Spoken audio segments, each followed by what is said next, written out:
January 14th. January the 12th, 2014. Guys, we had 13 more reports of fireballs last night, and these were, this one was a little different. I want to talk about this. Now, we're looking at starting today, the 12th, going into the debris stream of ice on the 7 days. Now, from North America, they're going to appear to be moving from the Pacific inland, from the west coast to the east coast. You see the angle of the Earth there. If you superimposed on that great ball a Google map of the Earth, guys, you could see where it would come in over California, moving east. Now, that's going to change. Also, as we go through this thing, the debris from the outgoing trail of Isun is slightly different. Let me pull this up and try to explain what I'm talking about. The overhead incoming from the outgoing path of Isun would be north to south, appearing to come from east of Polaris, the North Star. From North America, it would come from over the Arctic, north to south, with a slight west to east angle, because it's not directly over the Earth, as you see. Now, all of that's going to change except for the outgoing debris field. Now, remember, it came in like a rifle bullet, but it went out like a shotgun blast, losing speed and widening. All right, now, here the moon will enter the debris field. This is the 15th, the center. So that's why I'm saying watch the moon if you got scopes for the moon, because those craters did not get there from fender benders. Now, as the Earth moves on the other side of the debris stream, notice what happens, guys.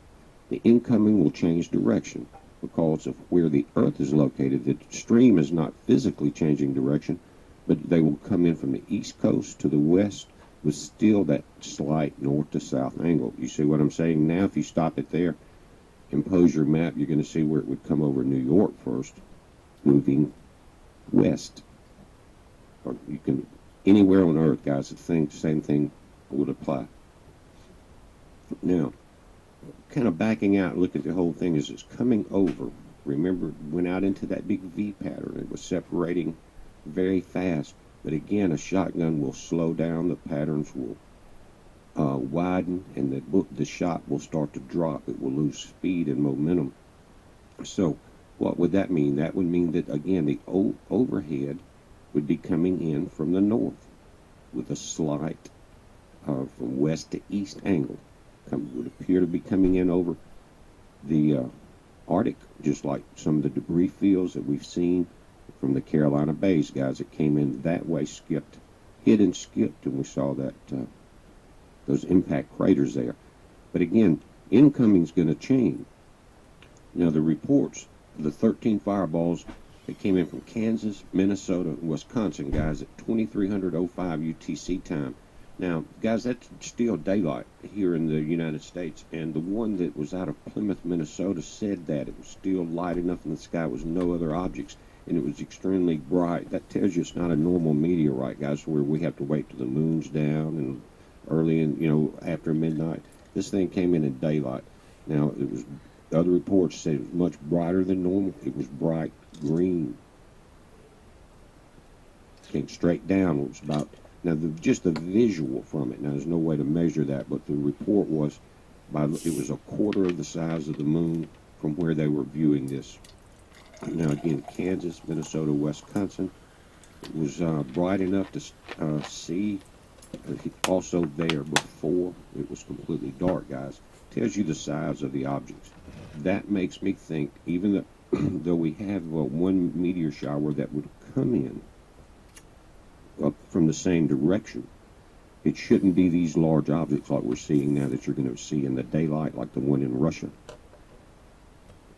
But it's a heads up, guys. Throughout the day, we're going to watch it, but it's usually the next day before they confirm the meteorite sightings or the meteor fireball sightings, things like that. So it's a delay in getting the information and knowing how accurate it is. But it's a heads up on this, guys. Be safe.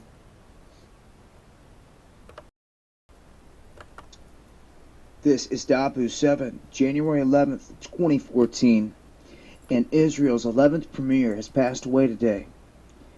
Ariel Sharon. Some of you may be asking, who is Ariel Sharon? And what's the significance of him dying? Well, Ariel Sharon was the former Prime Minister of Israel. He was legendary military leader in their eyes, and this man went down with a stroke in 2006, January 4th, 2006, and he has been in a coma for the past 8 years. They have been keeping this man alive in a coma, comatose, for the past 8 years. So, why? Why would you do this? Well, you know, I, for one, wouldn't want to see anyone suffer like that when there's no chance they're going to come back. I don't know what their purpose or true intentions were, but maybe it'll become more clear as we go through some information here. When this man went into a coma, January 4th, 2006, not long after that, 24 days after that, a man by the name of Rabbi Yitzhak Kaduri passed away at the age of 108. He made prophecy about Ariel Sharon. He stated, and this is huge because this is a rabbi. Orthodox rabbis do not believe in the Messiah. They do not believe in Jesus, Yeshua. Okay? They do not believe in him. So when a rabbi makes a statement like this, it shocks his own people, his own religion. Like, you can't believe in Jesus. But this is pretty much just what has happened here. This rabbi had made some prophecies. He had stated he had met the Messiah. And he had wrote a note. And he had told his followers and everyone else not to open this note till 1 year after he had died. So he had died 24 days after Ariel Sharon slipped into a coma. They wait a year. They open up this note. And in this note, it reads, "He will lift the people and prove that his word and law are valid." And this is what that note looked like. In this note was a name that they found. And of all names on the planet that you could have found, what is the name that they found? They found Yeshua, the Hebrew name for salvation, Jesus. Now, like I said, this is a rabbi. It stunned his own people when they seen this. They're like, how can this be? But regardless, the name showed up here on the note, and the prophecy that he made about Ariel Sharon was that the Messiah would return shortly after the death of Ariel Sharon. That is the key here, is that he had made this prophecy that the Messiah's name was Yeshua, that he had met him, and that he would return shortly after the death of Ariel Sharon. Well, that, if it is a true prophecy, it is unlocked. And what is a short time? A time, and half a times? I mean, is that a short time? 7 years a short time? Either way, even if this is nothing, if this his whole prophecy is nothing, I think you can tell that we are at a point in time where things are about to change. We're coming up on the beginning of this 4 blood moon tetra that is taking place, beginning April 15th. And the last 2 tetrads that have taken place, Israel was born, and then Israel won Jerusalem back in the 6-day war. The second time it happened, out of the past 2. Now this third and most recent one is going to take us all the way through 2015. And if you haven't seen the other videos on it, go back and check them out in the Blood Moon Tetrads. And I can't tell you what a short time is exactly. If this was to be true, it may not be. But what if it is? Well, if it is, one thing's for sure, that short time has been unlocked. And it starts now. This is Dabu 7. Peace. Live, this is One for the Record. I'm Diana, and today is January 12th, 2013. Here are your news updates for today. Let's go into the breaking news, breakingnews.com. There is no tsunami threat following a 6.4 earthquake near Maya Gate, Puerto Rico, at 11:01 p.m. Eastern Standard Time. Also, earthquake magnitude 6.5, 56 kilometers north of Hatillo, Puerto Rico, according to USGS. Now, I was just outside. I was looking for something because I was outside. And for some reason, when the sky is so very clear, just like it was on 3/11, I don't know if it's because HAARP's on, I don't know what it is, but the atmosphere changes and the sky gets very crystal clear. So heads up, I still think there might be even a bigger quake. I think it's going to be one of those gigantic mega quakes, because the sky is just so clear. Just something about it. Alright, so everyone be safe and be prepared for anything. Moving on. The Extinction Protocol 2012 and beyond. Mystery deepens over Canada's H5N1 fatality. Woman was in her 20s and had no contact with birds. Case very odd. Alright. Moving on. Because it's Sunday, there's not a lot of news, but I'm attaching some stuff. I'll attach something very interesting that I saw on Tesla. I think you will enjoy it. Alright, the Watchers watching the world. Comet hunting probe Rosetta about to wake up, zero in and land on a comet. Well, alrighty then. Moving on with that one. E&E News, Energy News, Fukushima, Japan. Today, radiation expert, Fukushima plant out of control, nuclear fuel is now in the ground, no way they can get at it. We'll just wash uranium out to sea, pollution of Pacific Ocean to continue more or less forever. And I'm sure this is against maritime law. Alrighty. I think the global community should start looking into maritime law. What do you think? I just don't understand why isn't anybody doing anything? I mean, these people should be held accountable, and they need to stop. And maybe I told you, you might have to build trenches around some volcano and build a mountain on top of it. For right now. Who knows what's going to happen when it hits down towards towards the lava field underneath the ground. What's going to happen then? I mean, picture a balloon and you're sticking something down in there that's under pressure. This is not good.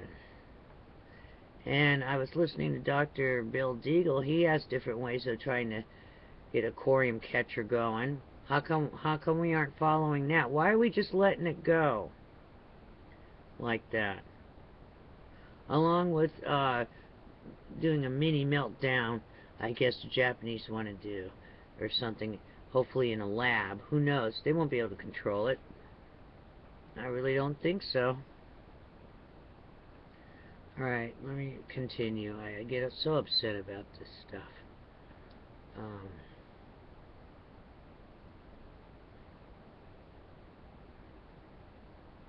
Official.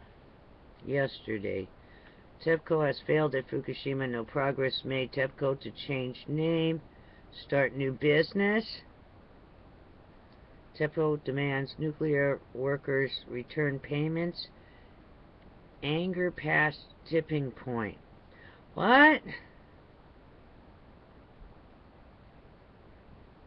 TEPCO to change name. Start new business. So I guess TEPCO thinks they could just bankrupt out and still not be liable for all this. Okay. I don't know when the global community's going to step in. Who knows?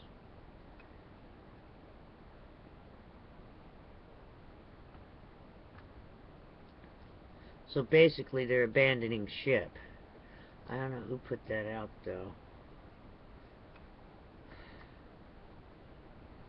Alright. I still don't understand that. E&E News. U.S. Canada. TV. Navy officer now confined to wheelchair after Fukushima radiation exposure. Doctors can't explain puzzling ailments. Leg muscles just gave up. Wife was in shock. We don't know how much time we have left together. Gunderson, U.S. government buying 14 million potassium iodide pills used during nuclear disasters. I don't know why they placed this big order right now. Wow. Okay then, that's all the news for today. Stay tuned. I have more interesting things. I'm going to attach a bunch of stuff. I just don't understand what's going on. I mean, let me do some free consulting real fast.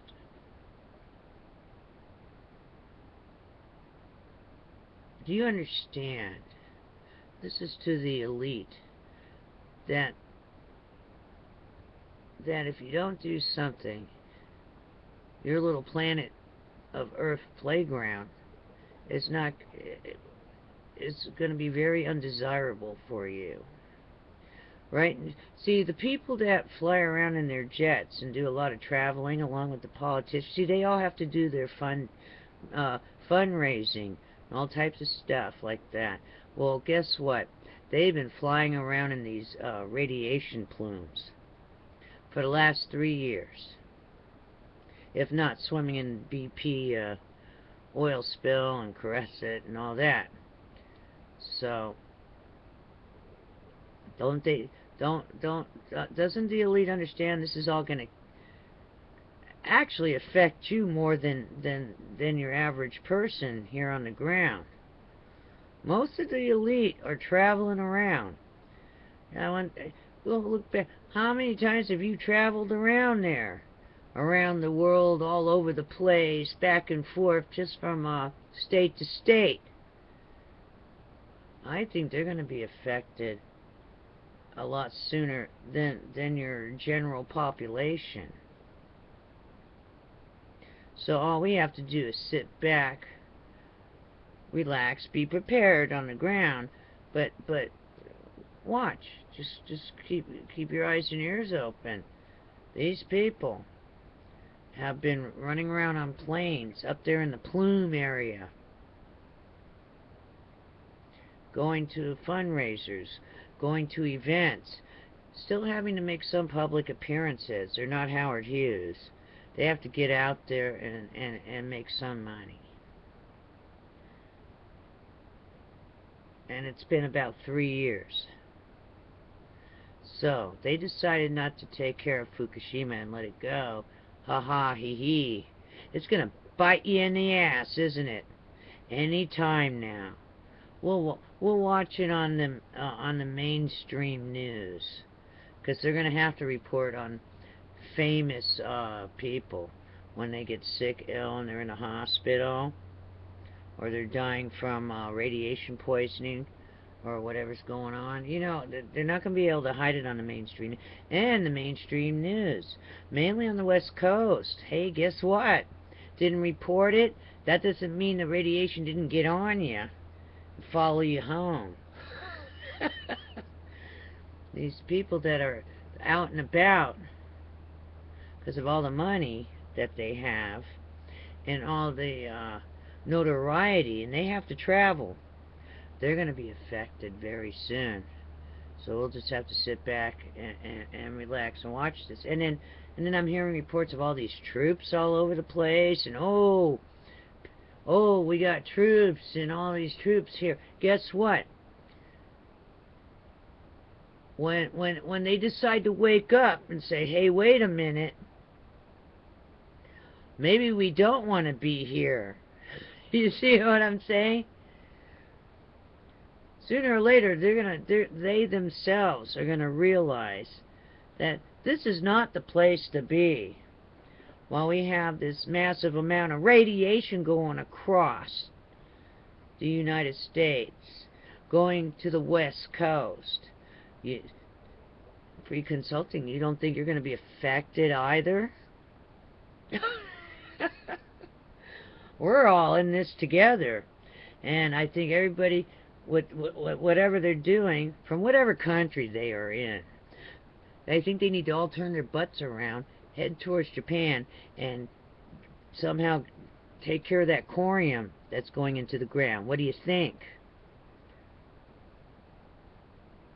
Alright, because the little playground of Earth is going to crumble unless someone takes care of this Fukushima problem and all the rest of those unsafe nuclear plants that always leak a little bit or whatever's going on with them. Do you understand? It's time to put the big toys away, pack it up, and move on to something else. Alright? Because this is all ridiculous. That's all I got to say. Like little ants, what are you going to be fighting over? What are you going to fight over? How are you going to get to the resources anyway? It's all going to be contaminated. Do you understand? They don't understand.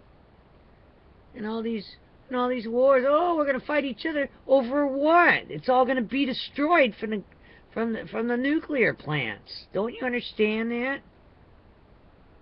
Jeez, this is crazy. Too much fluoride. Someone's not thinking right. Alright? What are you going to take over? An exclusion zone? That's what you're going to take over? Ah, okay. Wow. Alrighty then. It's not a brass ring anymore. It's a corium ring. You get it? It's a radioactive ring. And while you're here, what are you going to eat? Everything's going to start having to be imported. From where? It's all going to be contaminated. Do you understand? My goodness. Maybe this will wake some of them up. I don't know. I really don't know.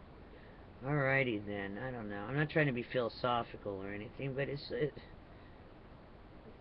you got to see the big picture. What are you going to fight over? Some exclusion zone. Oh, you're going to be able to stay there? No. Are you going to add to the pollution by igniting more things into the air that you and everyone else breathes? This is ridiculous. I don't know. All I know is that film that I did the day before yesterday, and there's no fish in Catalina. You know, it's not good. And the little sea creatures that make the oxygen, that's not there either. There's nothing there. And it's very cold. On top of everything else, it's cold in Florida again. We're starting to get very cold in a matter of hours. So the weather's flipping from 90 degrees almost. It was almost 90 or something. Now, all of a sudden, every hour it's just dropping more and more and more. I know, it's probably about 50 now, or I don't know. It's very cold. So, we got the weather being extreme also, jumping high, jumping low. That's the earmarks of some type of ice age getting ready to go. So, I don't know. Everyone, please be safe. Somewhere in West Virginia, wherever that chemical spill was, Please, get them water. Somehow. I just don't understand. We keep polluting the earth. There's going to be a limit. Beyond the limitations of matter, you're going to keep polluting it till there's no... You're going to get past the tipping point. Alrighty then. My goodness. Alright, I better let you go. There's some good stuff to watch. Stay safe. Be prepared for anything. Be prepared for a big quake. The way the sky looks tonight, to me, seems like when it has a certain look about it at night over here on the Space Coast, and there's like some kind of major quake somewhere. So just be ready for anything. And make sure your animals are not outside, because the temperature is dropping rapidly in Florida. Alrighty then. Stay safe. See you on the flip side tomorrow. Shout out to Fred Davis. Hey, got your message, but I kind of don't... I don't totally understand it, but alrighty then. Shout out to Fred Davis channel. And I'll see you again on the flip side. Stay tuned. Oh, and to add to this video, there's going to be a map of radiation that's going to come up off of Tattoo 1009's report. Oh, look, you can see the dog. Tippy, don't you touch his ear. Don't touch his ears. Leave him alone. She likes messing with Max. Alright. So, on the Tattoo 1009 report. Now, I've seen this radiation map. I mean, is it me? The map looks like a uterus. Alright? Something that you would see out of, like health class. I don't know if it's my medical training, but bam, I saw that. I said, what is this? Is it for real? I don't know if you've seen this before, but it's going to come up. This map has been going around of radiation going through the Pacific. I want you to check out the map. Looks like something out of health class. Alright, take care.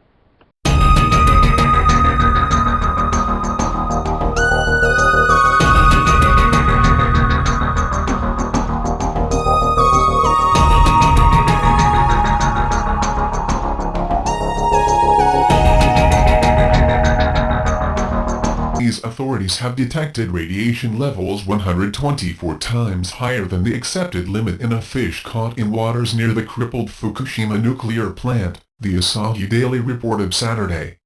The government-affiliated Fisheries Research Agency said Friday that the Black Sea bream had 12,400 becquerels of radioactive cesium per kilogram, far above the maximum limit of 100 becquerels per kilogram allowed for foodstuffs.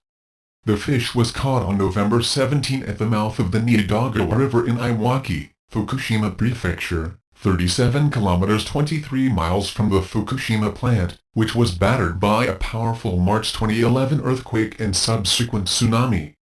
It was one of 37 Black Sea bream caught in and off Iwaki to study their radiation levels. The agency said it would conduct further studies to determine when the fish was contaminated with such high levels of radioactive cesium. 2 other fish also had radiation levels that exceeded Japan's food safety standards, containing 426 becquerels per kilogram and 197 becquerels per kilo, respectively. The readings of the other 34 Black Sea bream, a species that is no longer sold at fish markets in the affected region, showed levels of contamination below the accepted limit, the agency said. Black Sea bream fishing is currently restricted off the coasts of Fukushima, Miyagi and Ibaraki prefectures. After the nuclear disaster, Japan lowered its ceiling for allowable cesium in foodstuffs from 500 becquerels per kilogram to 100 becquerels per kilo, or 6 times stricter than European Union standards. In March of last year, a fish caught near the Fukushima plant had 740,000 becquerels of radioactive cesium per kilogram, the highest reading recorded since the nuclear disaster. EFE.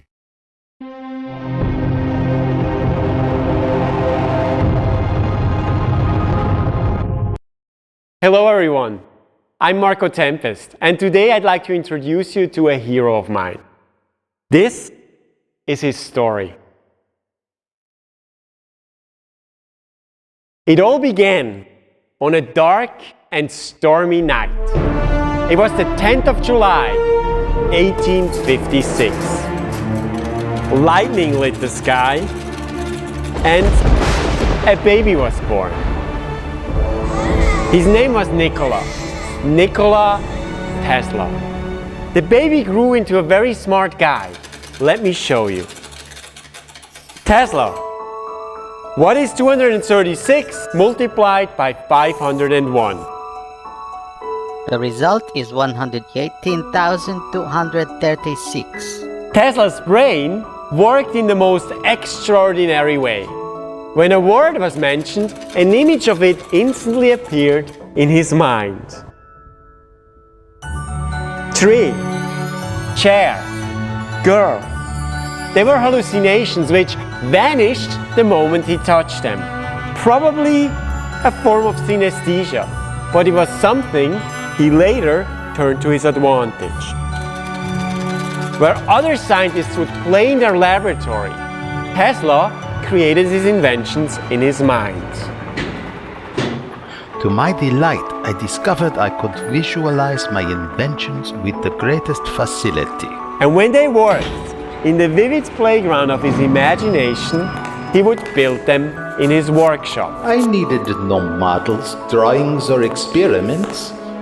I could picture them as real in my mind, and there I run it, test it, and improve it. Only then do I construct it. His great idea was alternating current. But how could he convince the public that the millions of volts required to make it work were safe? To sell his idea, he became a showman. We are at the dawn of a new age, the age of electricity. I have been able, through careful invention, to transmit with a mere flick of a switch electricity across the ether. It is the magic of science. Tesla has over 700 patents to his name. Radio, wireless telegraphy, remote control, robotics. He even photographed the bones of the human body. But the high point was the realization of a childhood dream, harnessing the raging powers of Niagara Falls and bringing light to a city. But Tesla's success didn't last. I had bigger ideas. Illuminating the city was only the beginning. A world telegraphy center. Imagine news, messages, sounds, images delivered to any point on the world instantly and wirelessly. It's a great idea. A huge project. Expensive too. They wouldn't give me the money. Well, maybe you shouldn't have told them it could be used to contact other planets. Yes, that was a big mistake. Tesla's career as an inventor never recovered. He became a recluse. Dodged by death, he spent much of his time in his suite at the Waldorf Astoria. Everything I did for mankind.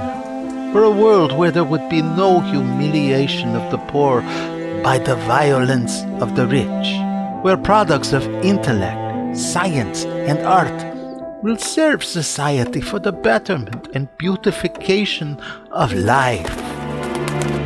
Nikola Tesla died on the 7th of January, 1943. His final resting place is a golden globe that contains his ashes at the Nikola Tesla Museum in Belgrade. His legacy is with us still. Tesla became the man who lit the world. But this was only the beginning. Tesla's insight was profound. Tell me, what will man do when the forests disappear? When the coal deposits are exhausted? Tesla's already at the answer. We are still asking the question.